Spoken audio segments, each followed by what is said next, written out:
Que la paix, la miséricorde d'Allah et ses bénédictions soient sur vous tous.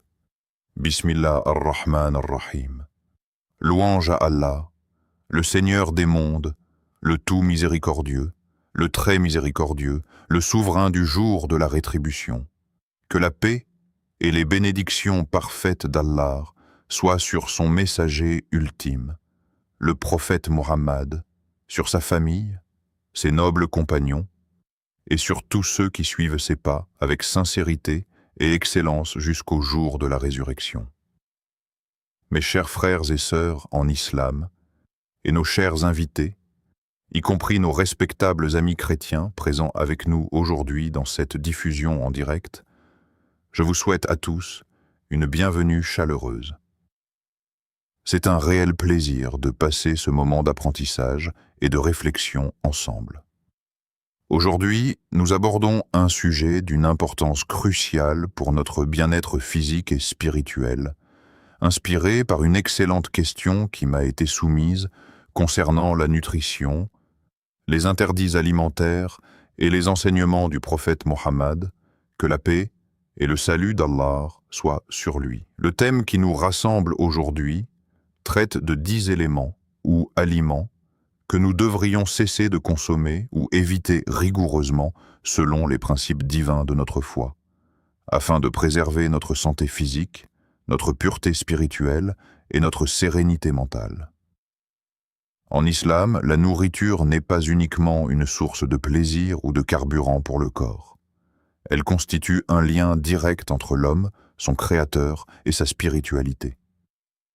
Ce que nous introduisons dans notre organisme a un impact direct sur notre comportement, sur l'acceptation de nos prières et sur notre résonance morale au quotidien.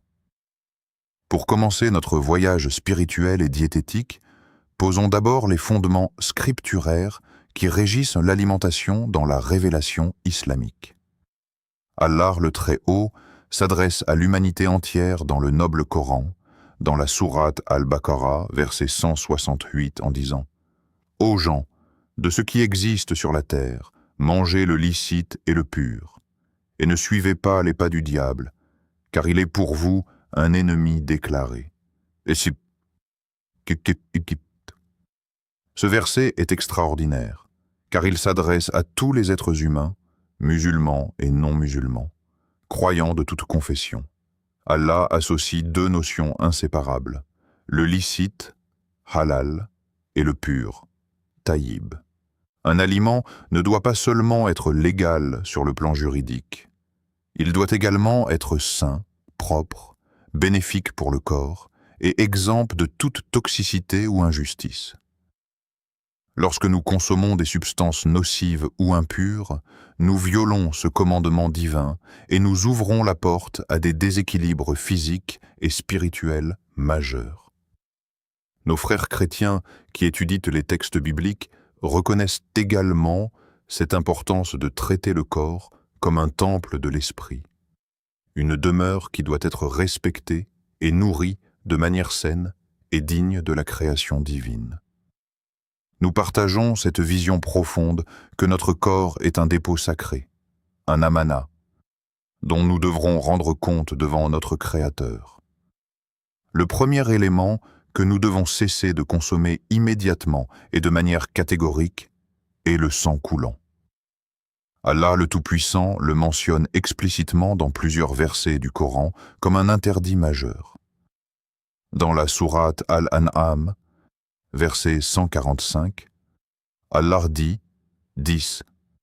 Dans ce qui m'a été révélé, je ne trouve d'interdit à aucun mangeur d'en manger que la bête morte, ou le sang répandu, ou la chair de porc, car c'est une souillure, ou ce qui par transgression a été sacrifié à un autre qu'Allah.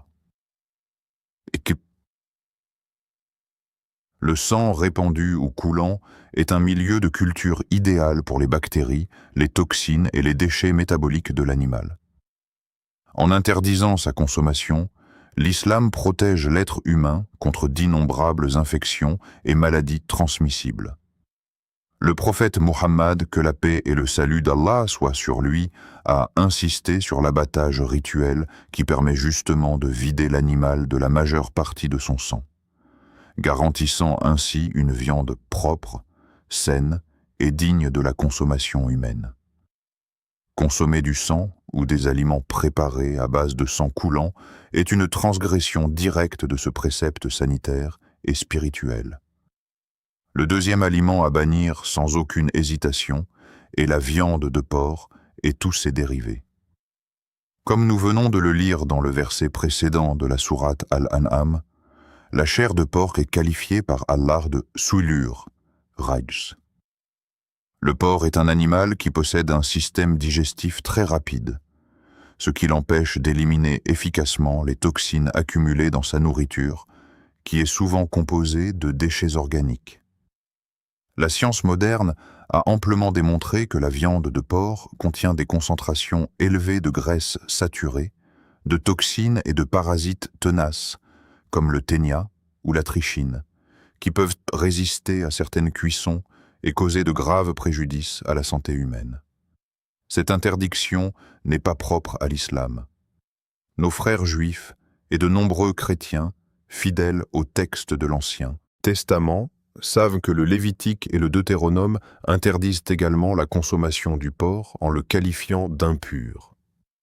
C'est une sagesse divine universelle qui transcende les époques pour préserver l'intégrité biologique de l'être humain. Le troisième élément sur notre liste concerne toutes les boissons enivrantes et l'alcool sous toutes ses formes, que l'on appelle en théologie islamique le khamr. Le prophète Muhammad, que la paix et le salut d'Allah soient sur lui, a prononcé des paroles extrêmement fortes à ce sujet. Dans un hadith authentique rapporté par l'imam Ibn Majah, le prophète, que la paix et le salut d'Allah soient sur lui, a dit « Tout ce qui enivre en grande quantité est interdit en petite quantité. » L'alcool est le destructeur des familles, le destructeur de l'intellect et la racine de nombreux crimes et péchés de notre société moderne. Allah dit dans la sourate Al-Maïda, verset 90, « Ô les croyants, le vin, le jeu de hasard, les pierres dressées, les flèches de divination ne sont qu'une abomination, œuvre du diable. Écartez-vous-en, afin que vous réussissiez. » L'alcool obscurcit l'esprit que Dieu nous a donné pour discerner le bien du mal.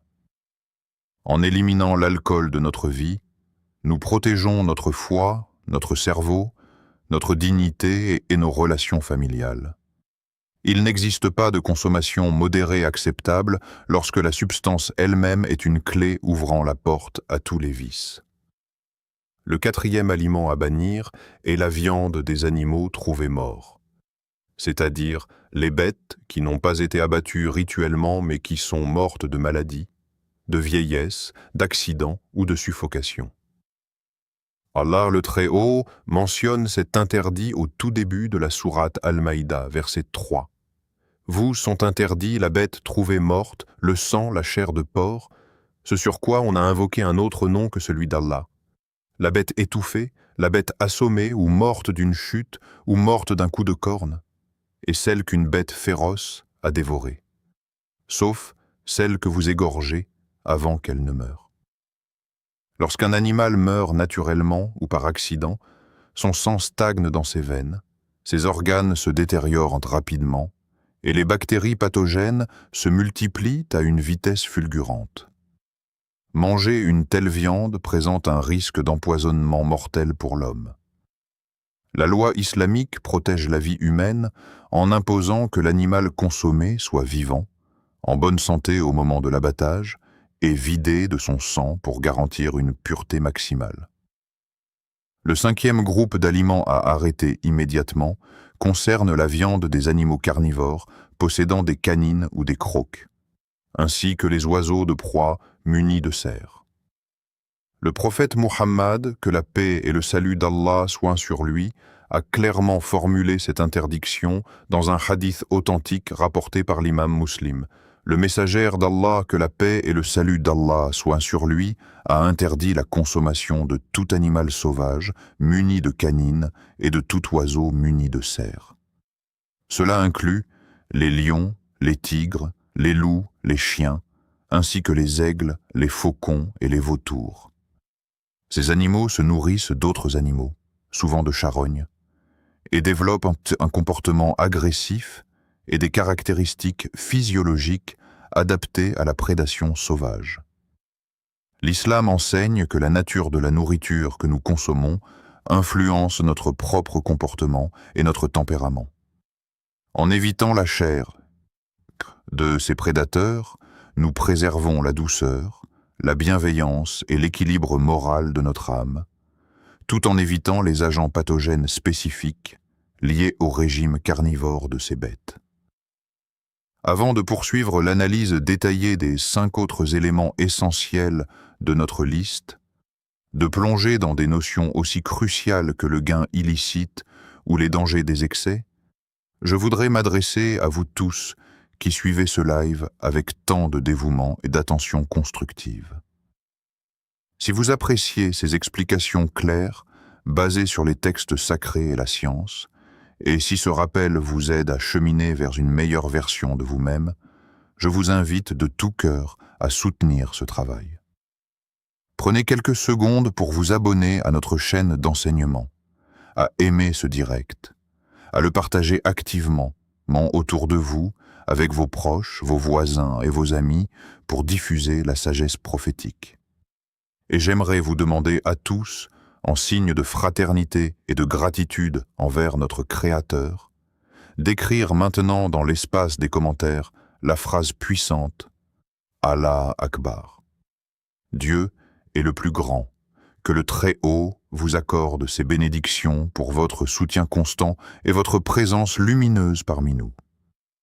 Reprenons maintenant notre étude avec le 6e élément que nous devons absolument éliminer de notre table, les aliments acquis avec de l'argent illicite, le haram. Vous pouvez avoir dans votre assiette le meilleur morceau de viande licite abattu selon les règles, accompagné des légumes les plus frais, mais si vous avez acheté ce repas avec de l'argent provenant du vol, de la tromperie, de la corruption, de l'usure, riba, ou de la vente de produits interdits, alors ce repas devient spirituellement empoisonné. Le prophète Mohammed, que la paix et le salut d'Allah soient sur lui, a dit dans un hadith rapporté par l'imam al-Tirmidhi, « Tout corps qui a été nourri de biens illicites mérite le feu de l'enfer. » Dans un autre récit poignant, le prophète, que la paix et le salut d'Allah soient sur lui, a évoqué le cas d'un homme qui effectue un long voyage, les cheveux ébouriffés, couverts de poussière, qui lève ses mains vers le ciel en disant « Ô Seigneur, ô Seigneur ». Alors que sa nourriture est illicite, sa boisson est illicite, ses vêtements sont illicites, et il a été nourri d'illicite. Le prophète, que la paix et le salut d'Allah soient sur lui, a conclu en posant cette question rhétorique. Comment ces prières pourraient-elles être exaucées dans de telles conditions? La pureté de nos transactions financières détermine directement la pureté de notre alimentation et l'acceptabilité de nos invocations auprès d'Allah. Le 7e point concerne la consommation excessive d'aliments et le gaspillage, 2 attitudes que l'islam condamne fermement. Même si la nourriture posée devant vous est parfaitement saine et licite, le fait de manger à l'excès, de saturer son estomac et de gaspiller la nourriture excédentaire nuit gravement à la santé et à la spiritualité. Allah le Très-Haut dit dans la sourate Al-Araf, verset 31, « Mangez et buvez, et ne commettez pas d'excès, car il n'aime pas ceux qui commettent des excès. » L'obésité, le diabète, les maladies cardiovasculaires et de nombreuses affections modernes découlent directement de l'oubli de ce précepte coranique simple et puissant. Le prophète Muhammad, que la paix et le salut d'Allah soient sur lui, nous a enseigné une règle d'or d'une sagesse nutritionnelle inégalée dans un hadith rapporté par l'imam al-Tirmidhi. Le fils d'Adam ne remplit pas de pire récipient que son estomac. Quelques bouchées suffisent au fils d'Adam pour maintenir son dos droit. Mais s'il doit absolument le remplir, alors qu'il consacre un tiers pour sa nourriture, un tiers pour sa boisson et un tiers pour sa respiration. Si seulement l'humanité suivait ce conseil prophétique, nous réduirions de moitié les maladies métaboliques mondiales et nous éliminerions le fléau du gaspillage qui affame les plus démunis. Le 8e type d'aliment à éviter absolument comprend tous les produits qui nuisent directement à la santé, y compris les substances toxiques, chimiques ou nocives. L'islam pose un principe juridique et moral fondamental à travers un hadith prophétique très célèbre. Il ne doit y avoir ni dommages subis, ni dommages infligés d'une manière réciproque. Tout ce qui nuit à votre santé à court ou à long terme entre dans le cadre de l'interdit ou du fortement déconseillé. Cela inclut le tabac, les drogues, mais aussi, par extension moderne, les aliments ultra-transformés saturés d'additifs toxiques, de colorants nocifs ou de conservateurs chimiques dangereux dont il est prouvé qu'ils altèrent le fonctionnement naturel de notre corps. En tant que croyants, nous devons être sélectifs et conscients de ce que nous achetons et consommons. Lire les étiquettes, choisir des aliments naturels et simples et éviter les poisons industriels est un acte d'adoration, car c'est une manière concrète de préserver la vie et la santé qu'Allah nous a confiée comme un dépôt précieux. Le 9e point concerne la viande d'animaux sacrifiés, qui est sur des autels ou dédiés à d'autres qu'Allah. Ce point touche directement à l'unicité de Dieu, Tawhid, qui est le pilier central de la foi islamique et une valeur partagée dans son essence par les croyants monothéistes sincères. Allah dit dans la sourate Al-Maïda, verset 3, qu'il nous est interdit de consommer ce qui a été sacrifié sur les autels des idoles. Lorsque nous consommons une viande, celle-ci doit être immolée en prononçant uniquement le nom du Créateur unique, le souverain des cieux et de la terre. Consommer une viande dédiée à une idole, à un saint, à un esprit ou à toute autre divinité humaine ou imaginaire constitue un associationnisme, shirk, sur le plan spirituel. C'est une profanation de la subsistance sacrée qu'Allah a créée pour nous. Nous devons veiller à ce que l'acte d'abattage respecte la souveraineté exclusive de notre Créateur, honorant ainsi l'alliance de foi qui nous unit à lui. Le 10e et dernier élément de notre réflexion concerne les aliments consommés avec ostentation, orgueil ou par pure vanité sociale, souvent au détriment des droits des pauvres. L'islam condamne l'attitude de ceux qui organisent des banquets extravagants uniquement pour afficher leur richesse, invitant les riches et excluant les nécessiteux. Le prophète Mohammed, que la paix et le salut d'Allah soient sur lui, a dit dans un hadith authentique « Le pire des repas est celui des banquets de mariage où l'on invite les riches et où l'on délaisse les pauvres. » Manger dans des récipients d'or et d'argent est également interdit dans la tradition islamique pour éviter l'orgueil et préserver la justice sociale. Le prophète, que la paix et le salut d'Allah soient sur lui, a dit « Ne buvez pas dans des récipients d'or et d'argent, et ne mangez pas dans leurs assiettes, car ces choses sont pour eux, les non-croyants, dans ce monde, et pour vous, dans l'au-delà. » La table du croyant doit être caractérisée par l'humilité, le partage, la gratitude et la conscience de la fragilité humaine. En partageant notre nourriture avec ceux qui ont faim, nous purifions nos cœurs et nous attirons la véritable bénédiction divine sur nos foyers. Pour conclure ce magnifique échange en direct, mes chers frères et sœurs, mes chers amis, rappelons-nous que la discipline alimentaire que l'islam nous propose n'est pas une restriction de notre liberté, mais une libération de notre être.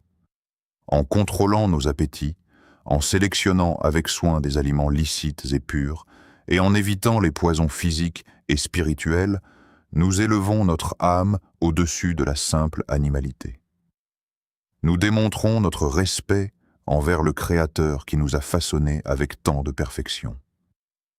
Je prie Allah, le tout miséricordieux, de purifier nos cœurs, de guérir nos corps, de bénir nos subsistances et de nous maintenir fermes sur la voie droite du respect, de la compassion et de la sagesse. Merci infiniment pour votre attention exceptionnelle, vos commentaires enrichissants et votre présence chaleureuse. Que la paix, la miséricorde d'Allah et ses bénédictions soient sur vous tous.